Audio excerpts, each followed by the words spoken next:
नमस्कार साथियों, मैं पंकज कुमार सिंह आप सबों को अपने इस YouTube चैनल पर पुनः स्वागत करता हूं। आज के इस वीडियो में हम लोग कूलॉम नियम का सदिश रूप जानेंगे। कूलॉम के नियम का पहले हम वीडियो बना चुके हैं। यदि आप नहीं देखे हैं तो उस वीडियो को सबसे पहले देखें, उसके बाद इस वीडियो को देखें, क्योंकि उसमें हम कूलॉम के नियम के अदिश रूप के बारे में बताए हैं। आज हम लोग कूलॉम के नियम का सदिश रूप का अध्ययन करेंगे। तो हम लोग जानते हैं कि दो बिंदु आवेश यदि वो समान प्रकृति के होंगे तो वो एक दूसरे को आकर्षित करेंगे, मतलब एक दूसरे को नजदीक खींचेंगे। यदि वो दोनों बिंदु आवेश असमान प्रकृति के होंगे तो वो दोनों एक दूसरे को प्रतिकर्षित करेंगे, यानी धक्का मारेंगे। जैसे ये हमारा कोई प्लस चार्ज है और ये हमारा कोई प्लस चार्ज है, तो ये दोनों चार्ज क्या करेंगे, एक दूसरे को प्रतिकर्षित करेंगे, यानी धक्का मारेंगे। इनके बीच प्रतिकर्षण बल लगेगा, प्रतिकर्षण बल। और यदि यह हमारा प्लस चार्ज है और इसके जो बगल में हम लिए माइनस चार्ज, ये दोनों विपरीत प्रकृति का है, तो ये दोनों एक दूसरे को क्या करते हैं, आकर्षित करते हैं। यानी इनके बीच कौन सा बल लगेगा, आकर्षण बल लगेगा। तो चलिए हम लोग कूलॉम के नियम में यह जाने थे कि दो बिंदु आवेश तो चाहे समान प्रकृति को हो या असमान प्रकृति को हो, उनके बीच में कितना बल लगेगा, इस बल के परिमाण के हम लोग कूलॉम के अदिश रूप में पढ़े थे, जो पिछले वीडियो में हम बता चुके हैं। आज हम उसका सदिश निरूपण करेंगे, क्योंकि सदिश रूप नहीं करेंगे तो बल की दिशा का मान नहीं पता चल पाएगा। बल किस दिशा में है, किस डायरेक्शन में बल लग रहा है, यह बिंदु आवेश इस पर किस दिशा में बल लगा रहा है, यह बिंदु आवेश इस पर किस दिशा में बल लगा रहा है, इस बात की जानकारी हमें नहीं मिलेगी। बल एक सदिश राशि है, तो सदिश राशि के बारे में हमें दिशा और परिमाण दोनों का ज्ञान होना चाहिए, क्योंकि हम लोग जानते हैं सदिश राशि जो होते हैं उसके पास परिमाण एवं दिशा दोनों होते हैं। लेकिन हम लोग ये भी जानते हैं कि सदिश राशि के पास केवल परिमाण और दिशा होने से वो सदिश राशि नहीं होंगे, वो सदिश के योग के नियम का पालन करना चाहिए। तो यहाँ पर परिमाण की बात तो हम कर चुके हैं, दिशा की बात हमें यहाँ पर करना, वही हमारा है कूलॉम नियम का सदिश रूप। तो चलिए कूलॉम नियम का सदिश रूप देखते हैं। सबसे पहले हम दो बिंदु आवेश लेते हैं, ये हमारा है एक बिंदु आवेश और ये हमारा है दूसरा बिंदु आवेश। इस बिंदु आवेश का हम नाम देंगे Q1, इस बिंदु आवेश का नाम देंगे हम Q2। इन दोनों आवेशों के बीच की दूरी की बात करेंगे तो हम लोग जानते हैं इन दोनों बीच की दूरी स्मॉल r लिए हैं। अब जब हम सदिश रूप करते हैं तो कोई भी बिंदु कहाँ स्थित है, इस बात की जानकारी के लिए हम कार्तीय तल का निर्माण करते हैं, जो आपके सामने में x डैश y और y डैश जो है यह एक कार्तीय तल है। और इस कार्तीय तल में ये दोनों बिंदु आवेश मूल बिंदु के सापेक्ष इसकी क्या स्थिति है वो बताएगी। तो Q2 का जो स्थिति है उसके लिए हम ये ले लिए, ये हमारा हो गया Q2 के लिए स्थिति। और ये जो हम ले रहे हैं इधर यहाँ पर, ये हमारा हो गया Q1 की स्थिति, Q2 की स्थिति और Q1 की स्थिति आप देख पा रहे होंगे। तो Q1 आवेश का जो स्थिति है इसको हम नाम दिए हैं R1 वेक्टर, ये हमारा स्थिति सदिश है। अब Q2 आवेश की जो स्थिति है, स्थिति इसका जो पोजीशन है उसका नाम हम दिए हैं R2 वेक्टर। सही से हम लिख देते हैं ताकि आपको क्लियर दिखे ये चीज, R2 वेक्टर। अब यहाँ आप देख पा रहे होंगे ये हमारा है मूल बिंदु O, जिसका निर्देशांक होता है 0,0। तो बिंदु Q1, बिंदु आवेश Q1 और बिंदु आवेश Q2, इन दोनों आवेश की जो स्थिति है वो स्थिति हम आप लोग को बता चुके हैं। बिंदु आवेश Q1 की स्थिति R1 वेक्टर, बिंदु Q2 आवेश की स्थिति R2 वेक्टर। अब यहाँ जो है इस Q1 के सापेक्ष, आवेश Q1 के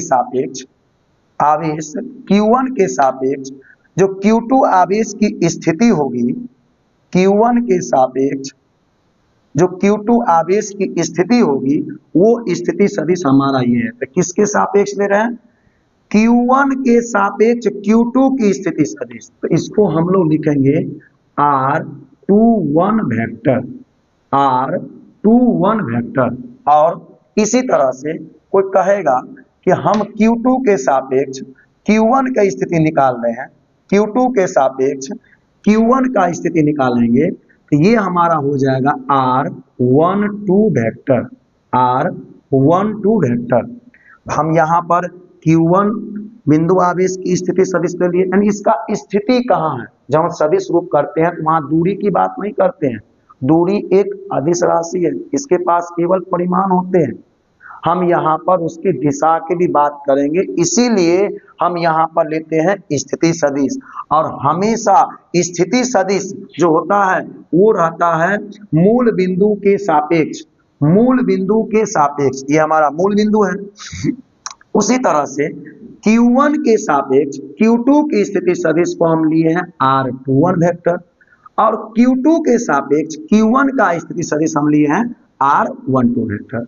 अब हम लोग जानते हैं जो सदिश राशि है उसके परिमाण को तो हम उसका मान ही उसका परिमाण, लेकिन जब दिशा का निरूपण करेंगे तो दिशा के निरूपण करने के लिए हमें इकाई सदिश की आवश्यकता होती है, यानी यूनिट वेक्टर की आवश्यकता होती है। तो हम लोग जानते हैं जो हमारा यूनिट वेक्टर होता है इकाई सदिश, या उसको हम कह सकते हैं एकांक सदिश। इकाई सदिश, या हम लिख देंगे यहाँ पर एकांक सदिश, एकांक सदिश बराबर होता है सदिश बट्टा सदिश बट्टा सदिश का परिमाण, सदिश बट्टा सदिश का परिमाण। या हम ऐसे लिखेंगे, कोई सदिश हम अगर ए वेक्टर लेते हैं तो उसके इकाई सदिश को कैप से डिनोट करते हैं, ए कैप। ए कैप बराबर ए वेक्टर बट्टा मोड ऑफ ए वेक्टर, या हम इसको ऐसे लिख सकते हैं ए वेक्टर बट्टा सीधे ए, इसका परिमाण है। तो यहाँ पर हम देख पा रहे हैं कि सदिश ए का जो इकाई सदिश है वो हमारा क्या है, ए कैप।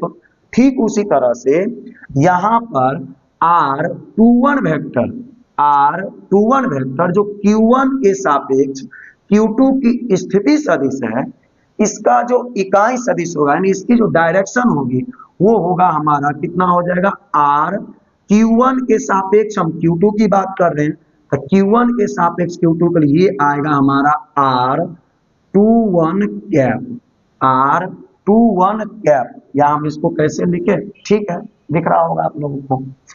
इसी तरह से Q2 के सापेक्ष Q1 की जो स्थिति सदिश है वो है हमारा R12 वेक्टर, इसका जो इकाई सदिश होगा वो हमारा हो जाएगा R12 कैप।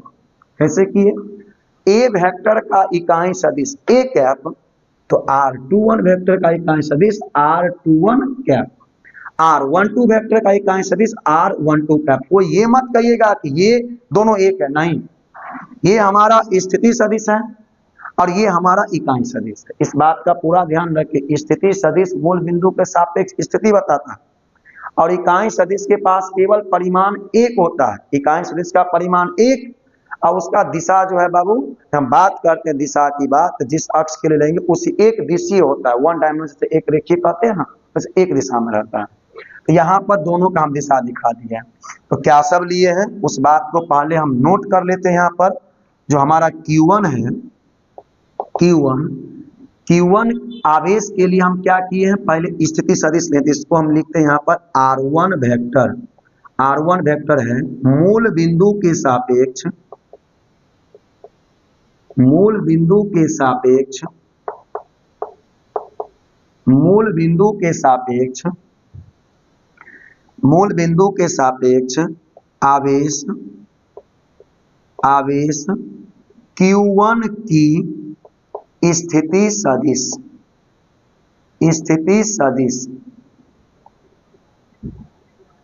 R2 वेक्टर क्या है हमारा, मूल बिंदु के सापेक्ष आवेश Q2 की स्थिति सदिश, मूल बिंदु के सापेक्ष आवेश, आवेश Q2 की स्थिति सदिश, स्थिति सदिश। इसी तरह से आगे अगर हम बढ़ेंगे तो हमारा r12 वेक्टर है। नीचे हो सकता है आप लोग को नहीं दिखे या दिख सकता है यहाँ वाला भाग, हम यहाँ लिख देते हैं r, बहुत ज्यादा गर्मी है, थोड़ा पसीना आ जाता है, r12 वेक्टर, ये हमारा क्या है r12 वेक्टर q2 के सापेक्ष q1 की स्थिति सदिश, आवेश q2 के सापेक्ष आवेश q1 की स्थिति सदिश, q1 की स्थिति सदिश। इसी तरह से हम आगे बढ़ते हैं, अब आगे का लिख लेते हैं, इसको मिटा देते हैं। r21 वेक्टर, ये हमारा जो है q1 के सापेक्ष q2 की स्थिति सदिश, आवेश q1 के सापेक्ष आवेश q2 की स्थिति सदिश हो गया। इसको हम लिख, ये हमारा r1 r2 vector, r12 vector, r21 vector. अब हमारा है r21 कैप, तो ये हमारा क्या है q1 के सापेक्ष q2 का जो सदिश था, r21 वेक्टर का इकाई सदिश है, r21 वेक्टर की इकाई सदिश, या हम कह सकते हैं एकांक सदिश। इसी तरह से r12 कैप जो है वो हमारा हो जाएगा r12 वेक्टर की एकांक सदिश, हम ऐसे भी लिख सकते हैं, या नहीं तो हम ऐसे कर देते हैं कि एकांक सदिश हो गया।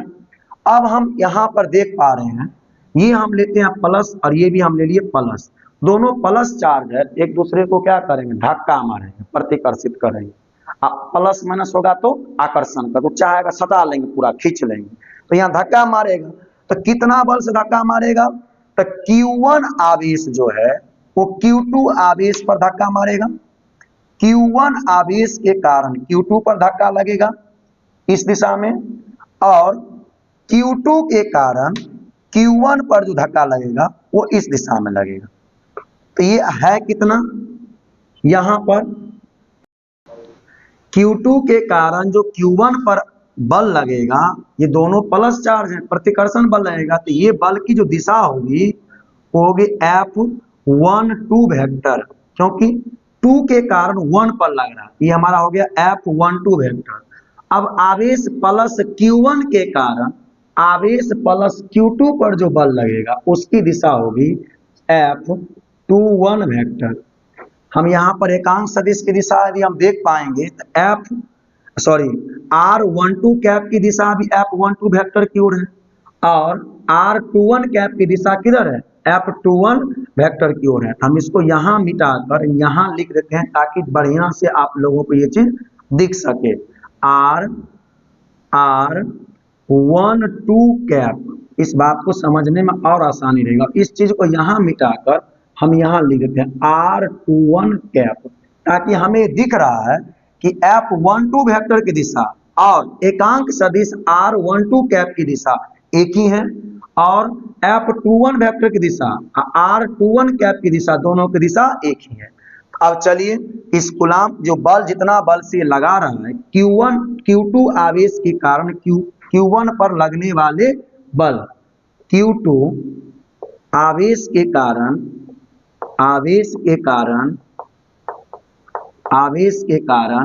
q1 पर लगने वाले बल जो बल है वो बल हमारा क्या है F12 वेक्टर। तो ये बल हो गया हमारा F12 वेक्टर। इसका परिमाण हम आपको बताए थे, हम बगल में यहाँ लिख देते हैं, जो F बराबर होता है 1/4 पाई epsilon not into Q1 Q2 बटा में R स्क्वायर। तो ये जो मान लिखे थे हम, ये हमारा अधिष्ठित था, इसमें केवल परिमाण है।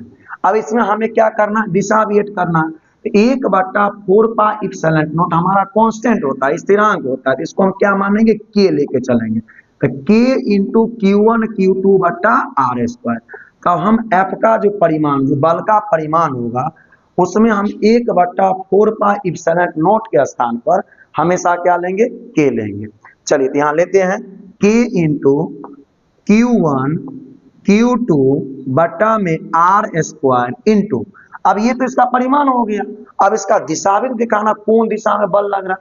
तो Q2 बल लगा रहा है Q1 पर, इसका जो दिशा है उस दिशा को हम किससे निरूपित किए हैं, R12 कैप से।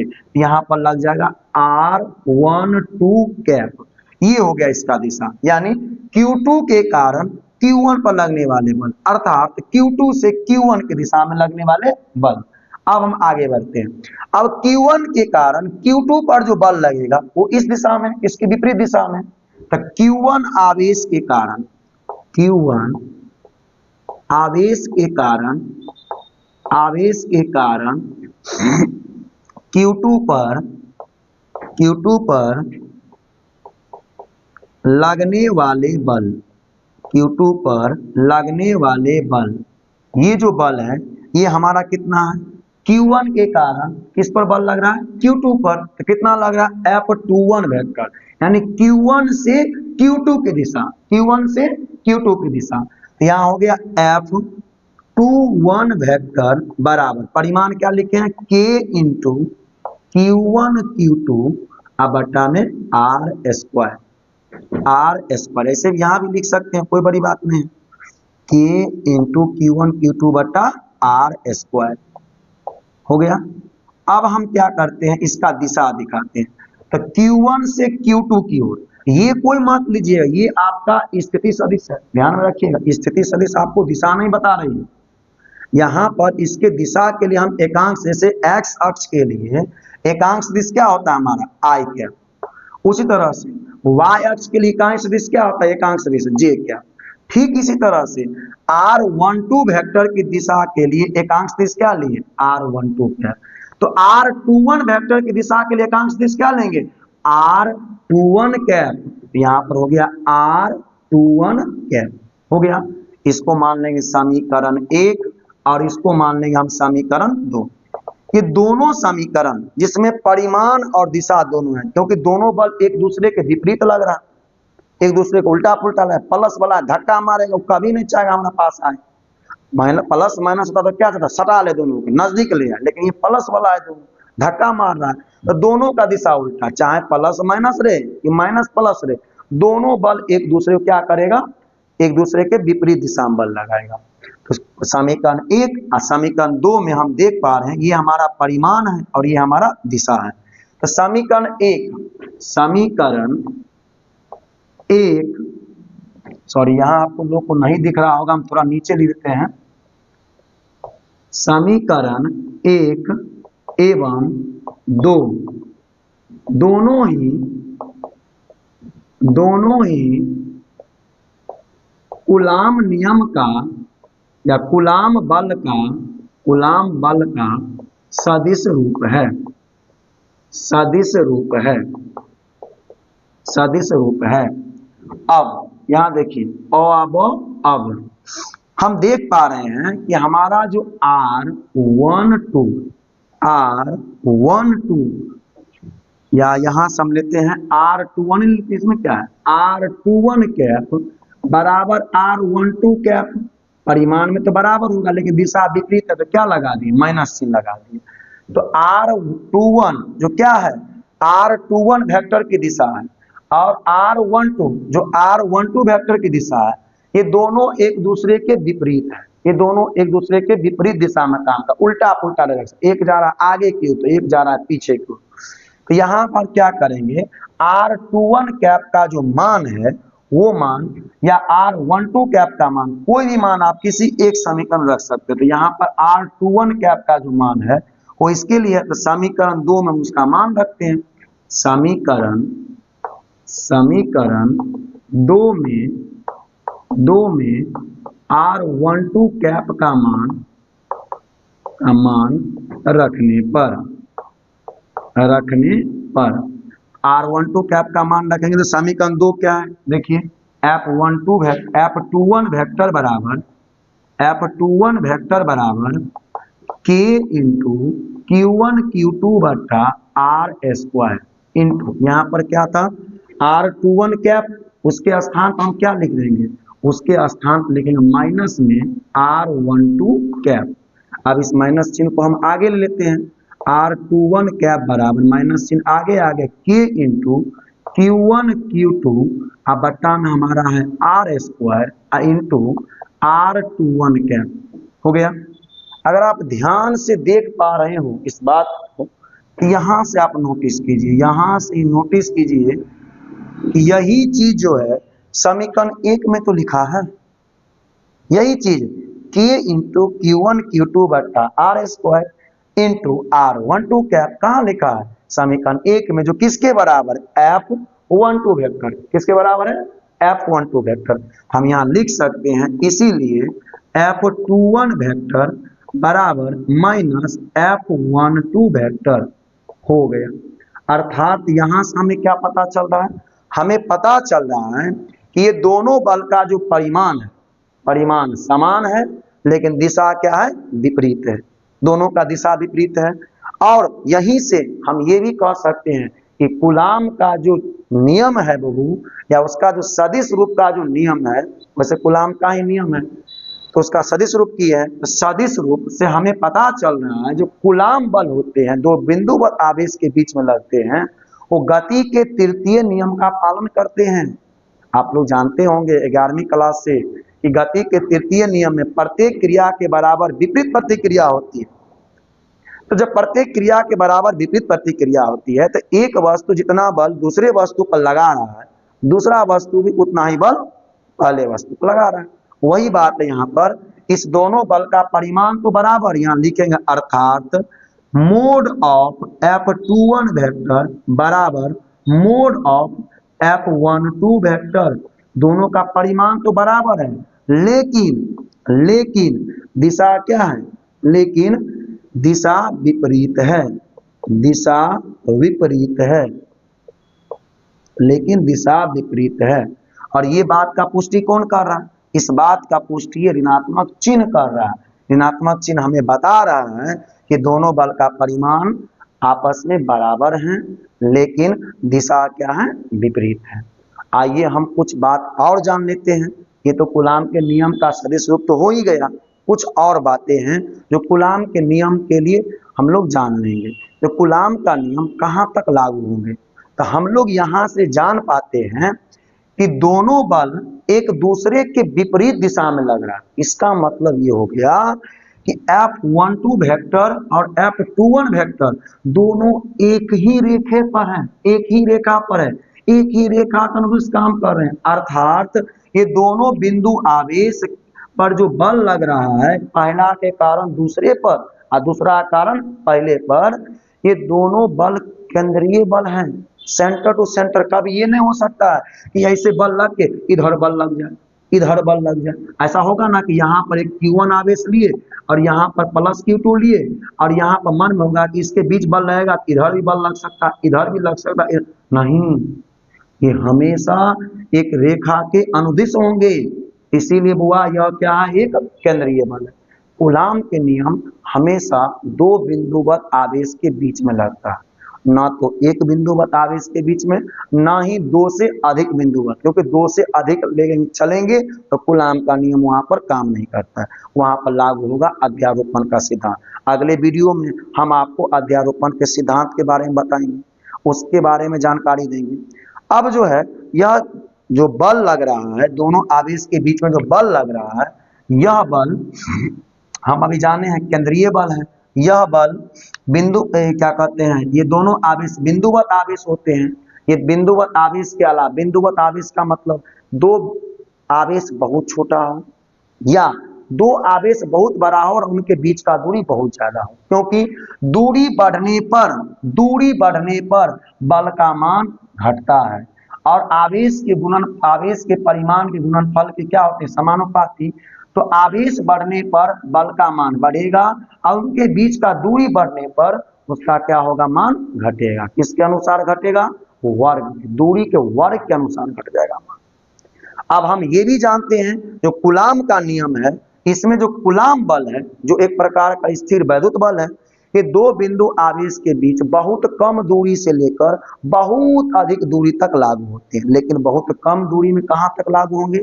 10 के पावर -15 मीटर से कम तक। तो उससे ज्यादा जो ही बढ़ेंगे हम, तो वहां पर नाभिकीय बल प्रभावी हो जाते हैं। जब नाभिकीय बल प्रभावी हो जाएंगे तो कूलाम बल तो छोड़िए, सब बल को क्या करेंगे? अप्रभावित, उसको प्रभावित ही कर देंगे। वहां पर संभव नहीं है कूलाम बल नहीं बोलेंगे, वहां पर नाभिकीय बल बोलेंगे हम। ये बात होगी। अब एक बात और है, इन दोनों बलों, ये जो दोनों आवेश हैं जिनके बीच में आकर्षण अथवा प्रतिकर्षण, धक्का अथवा खिंचाव बल लग रहा है, तो ये दोनों के बीच का माध्यम एक ही होना चाहिए। ऐसा नहीं है आवेश Q1 लिए दूसरे माध्यम में, आवेश Q2 लेंगे तीसरे माध्यम, नहीं, दोनों के बीच का माध्यम एक ही होना चाहिए।